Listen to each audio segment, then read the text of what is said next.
Alright, welcome to AQA 2019 paper 3A, the practical skills portion. As per usual, I can't show the paper on screen, sorry, because AQA will copy strike you without warning if you do that, because unlike the other boards, they don't allow that. 1.1 we're being asked, how can we reduce the risk when using a source? The absolute most important thing that you can do when dealing with anything radioactive is get as far away from it as possible. So we can say maximize distance from source. Especially when it's not in use, we want it far away from people. When you are using it, you want to use tweezers or tongs to achieve this while using. Now that'll give you 1 mark because we need another point. Another important thing is minimize the time that it's in use. Put back in shielded box, and that's another point in itself when not in use. Okay, we have a decay chain that goes from radium to lead. How many different ways can it go from B to K? Not the whole thing. So just this bit here from B to K. So if we take this route first, we can take that route or this route. So that's 1 and 2.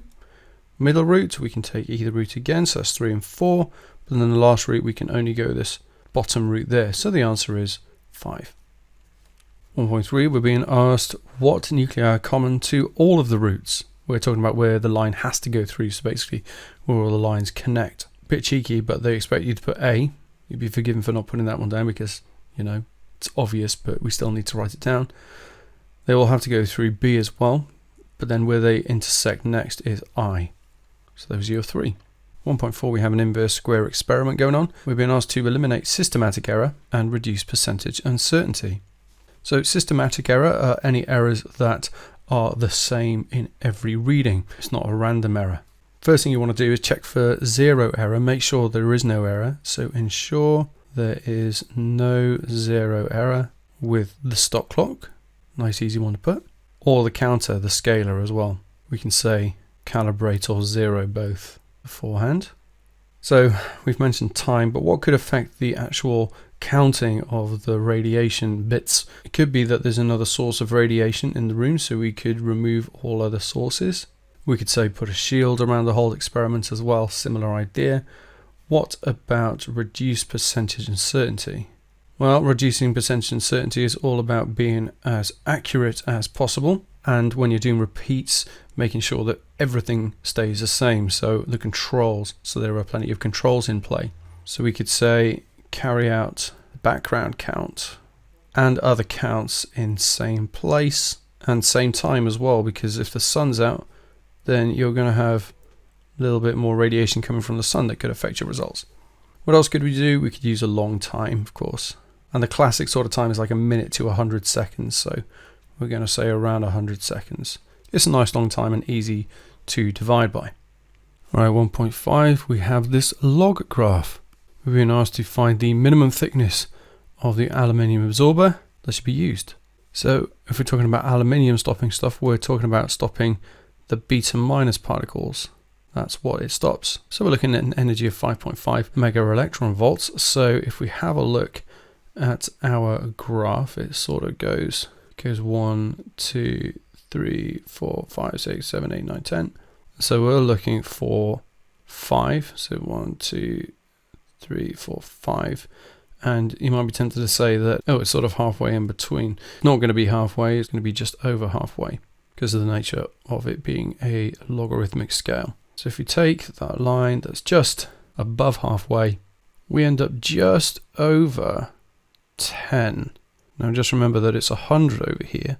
So actually the next line is going to be 20. Because it's very close to the 10 line, we're going to say that it's 11 or 12. But apparently anywhere from 11 to 13 will get you the mark. All right, we have the distance that the actual detector is in the tube being taken into account here. So we have this being the total distance from the source to the detector. It's equal to root K over A.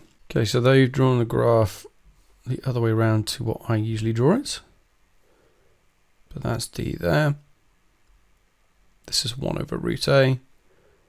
And our line comes down here. So therefore we're looking for where it crosses the y-intercept. That's going to be minus our extra little bit.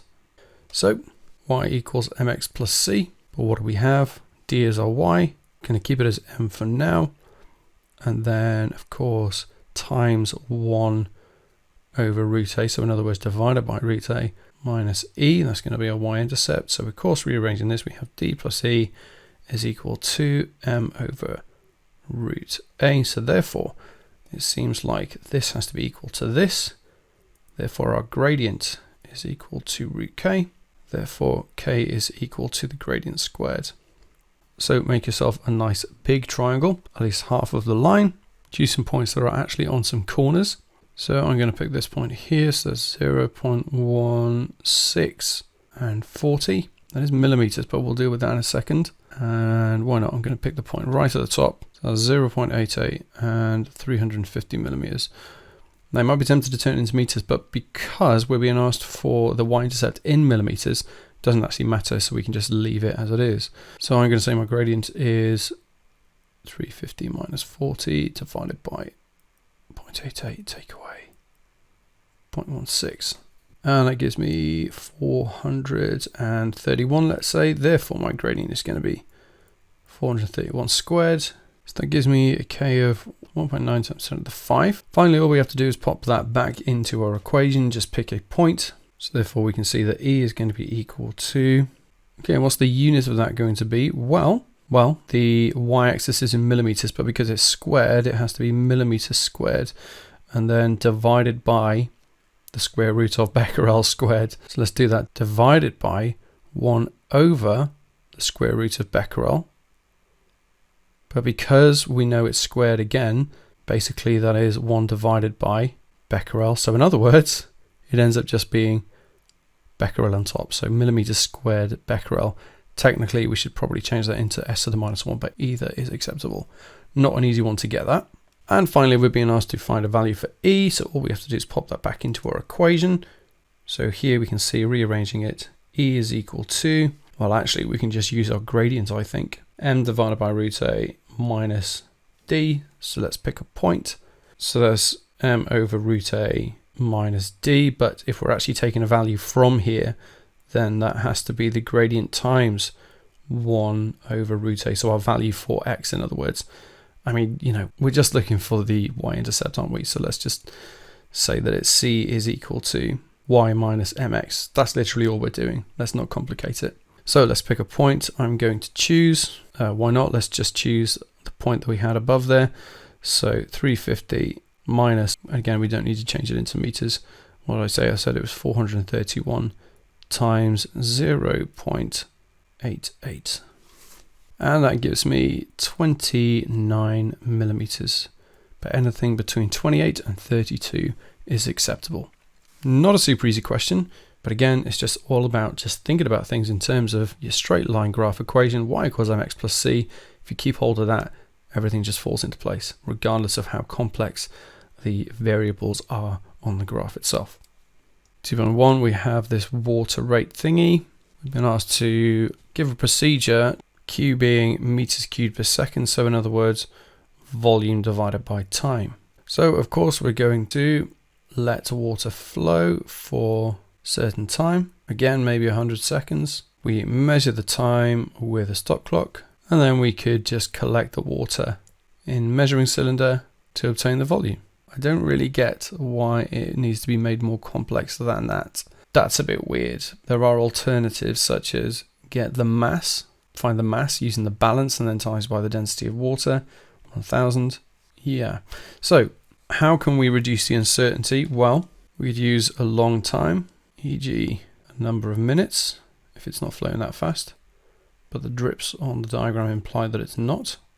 Measure volume at eye level to meniscus. What does that reduce? Reduces parallax, at least measuring at eye level does. Meniscus, well, that's just how you're accurate. That's what you're supposed to measure to in a measuring cylinder. Stop clock, we could reduce zero error. So we could say 0 stop clock before using. So we could say 0 stop clock before starting. And we could 0 the measuring cylinder insofar that we can ensure that it's empty. Weird question. I don't like that one. Whatever. Moving on, we have this crazy equation. It does look kind of familiar. So rho is a density, G is G, and eta, curly n, is called the coefficient of viscosity. What is the SI unit for eta? Well, all we have to do is rearrange all of this stuff here. So therefore, we end up with eta. So eta is equal to pi rho G h d to the power 4, 128 L eta, LQ. We don't care about the pi or the 128. So the unit of eta, that's how we say the units of. So let's do density first. So kilograms per meter cubed. G, well, we know that it's newtons per kilogram. Height is meters. Then we have distance, meters to the power of 4. L is meters. And then Q, we said earlier, was meters cubed per second. All right, so let's cancel some powers, shall we? So we have kilograms and kilograms to the minus 1 on top. We have meters and meters. We have meters cubed on the bottom, so we can get rid of that on top. And we have meters to the minus 3 and then meters, so we can get rid of that to be meters to the minus 2. So what do we have at the minute? We have meters to the minus 2 times newtons divided by seconds to the minus 1. Tell you what, let's put the seconds on top. And oh, they've been nice because they've given us the options in terms of newtons, so we don't need to break newtons down any further. So it looks like the answer is the second box. So let's say there's B. All right, we have the uncertainty in D. We have the uncertainty in L. We're also told the percentage uncertainty in the gradient is 6.4%. And the graph is this. It's Q on the vertical axis and H on the x-axis. Doesn't say that explicitly, but we're going to assume that. So let's get our equation again, our rearranged version. So the only things that we're concerned with is D and L. But then also we have this gradient. It's going to be Q divided by H, but it doesn't really matter because it's just going to be the inverse of the gradient there, H over Q. So therefore, the percentage uncertainty in eta is going to be the 2.9 times 4, because it's to the power of 4, plus uncertainty in L, plus that uncertainty in the gradient. And that gives us 19.8%. 2.4, words. T is opened, water flows into the beaker. Starts the stop clock. Explain how we could check that the glass is vertical for starters. Could use a spirit level. If you don't have that, just a plumb line, just a piece of lead or a weight on a string, put it next to it. And then Mark Scheme says you could get a set square and put it 90 degrees with the table. Of course, you don't know that the table is completely flat. Okay, so we have a graph of y against t. So that's exponential apparently. So I should probably draw it a bit better like that. Okay, we're being asked to find out lambda. Okay, so we know that y over y0 is going to be equal to e to the minus lambda t, just like radioactivity. So it doesn't go down to half an initial value. We can't go down to 31 from 62. So we can't just say lambda is log 2 over the half-life. So we actually have to put some numbers in. So we're going to take some logs. Log of any y over y0 is equal to minus lambda t. So therefore, lambda, rearranging this, is just going to be equal to minus log of y over y0 divided by the time. So just pick a nice point. So I'm going to say log of, well, we might as well go from the beginning, I guess. No, maybe not actually. I'm going to go from 30 to 70. There we go. So I'm going to say 40. So let's find out what those values are.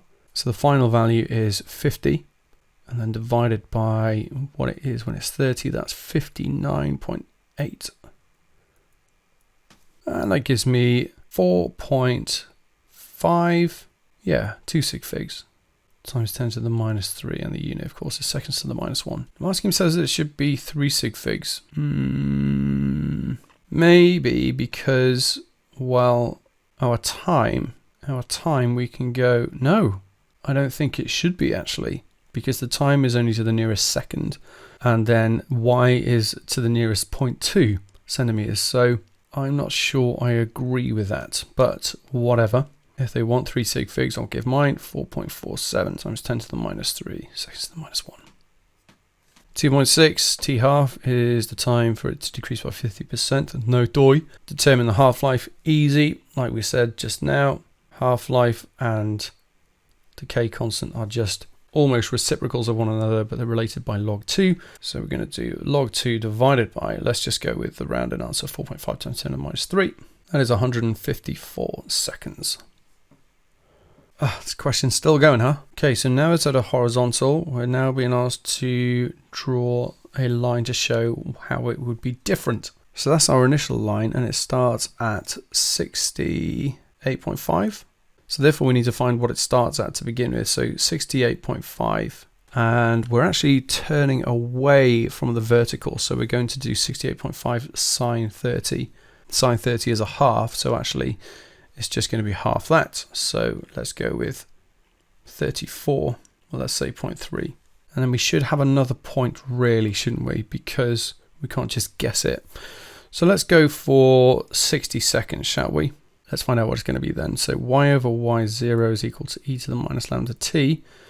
Or in other words, y is going to be equal to y0 times that. So I'm going to say that that is my 34.3, why not, times e to the minus, what do we say our decay constant was 4.5 times 10 to the minus 3, times 60.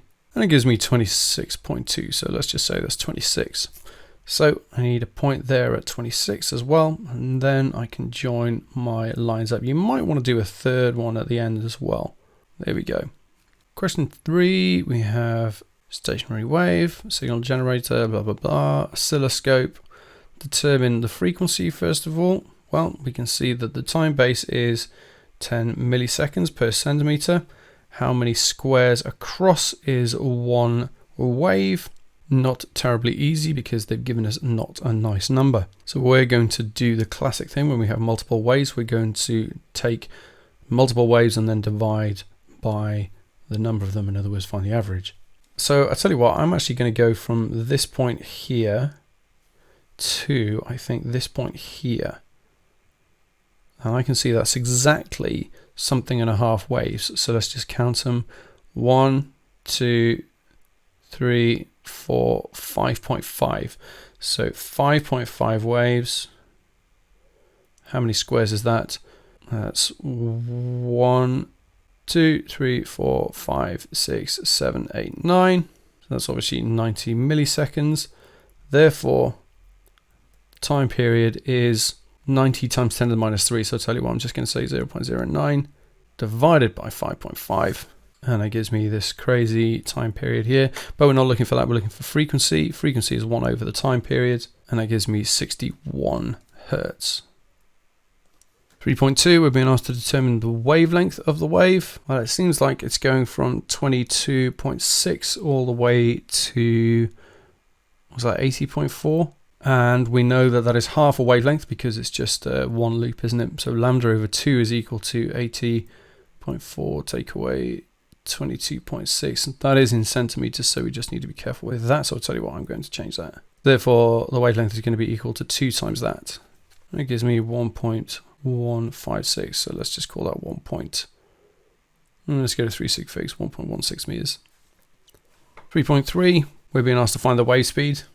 Nice and easy. C equals F lambda. So that's our 61 hertz times our wavelength. What a nice, easy question to finish off with. 71 meters per second. Being asked to find kilograms per meter. So we know we have an equation for this, don't we? F is equal to 1 over 2L times root T over mu. And you should remember that this is actually your wave speed. Let's put C, seeing that they put C. So C is equal to root T over mu. And of course, this is mg. Therefore, C squared is equal to mg over mu. Swapping these two round, we find that mu is equal to mg over C squared. So we're told that we have a 0.5 kilogram mass on there, times by 9.81 divided by 71 squared. And that gives us, let's say, 9.7 times 10 to the minus 4 kilograms per meter. It's about a gram per meter. Does that sound about right? Seems a bit low, but whatever. 3.5, we have calipers. Determine the diameter of the rod. Nice and easy. We know it's going to be 0.62 take away that minus 0.09. So in other words, 0.62 plus 0.09. So that gives us 0.71 millimeters. 3.6, how do we eliminate random error? We, of course, measure at multiple points and calculate average. I think that's really mean asking for 2 marks because that's basically a 1 mark question. But I mean, honestly, I'd say something like, well, just don't put too much pressure on the jaws, but apparently that's not an answer. They're asking us basically, how do we deal with anomalous readings? We can say that we discard anomalies, but of course that's part and parcel of taking an average. So you'd be forgiven for not putting something like that down because it's so obvious. But when it comes to paper 3A and the rest of physics, but especially 3A, you just write down the flipping obvious. We can also find the density of the rods with the mass per unit length. Units here, friends, we of course need to get to kilograms per meter cubed. So therefore we're going to divide by the area. What is the area then? Well, we know that it's pi d squared over 4. That's pi times, what did we say it was? 0.71 millimeters. So 7.1 times 10 to the minus 4 squared divided by 4. And we end up with an area of 3.96 times 10 to the minus 7 meters squared. So therefore, if we do one divided by the other, we end up with a density of 8,900 to 266 kilograms per meter cubed. And that's it. Hope you find that helpful. If you did, please leave a like. And if you want to see other AQA papers, then click on the card and it'll take you to the playlist. See you next time.